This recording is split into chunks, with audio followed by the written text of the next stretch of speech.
They target J-Lo for the first ball. And Esperos coming in hot.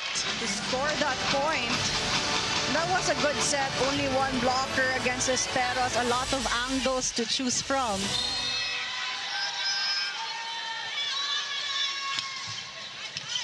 Another great first ball by Det. Poyos from the middle. She is denied. Wahe now to Balingit. Denied as well. And a good save by UST. Esperos again. Doors are closed.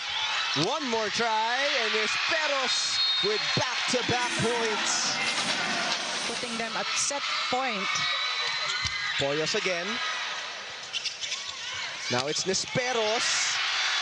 Make that 3 for Nisperos. 23 serving 24. Carvalho looking for a big one. Fujimoto back to Nisperos. Poyos saving it, and we are tied at 24. Going to Nisperos, and still no answer coming from UST.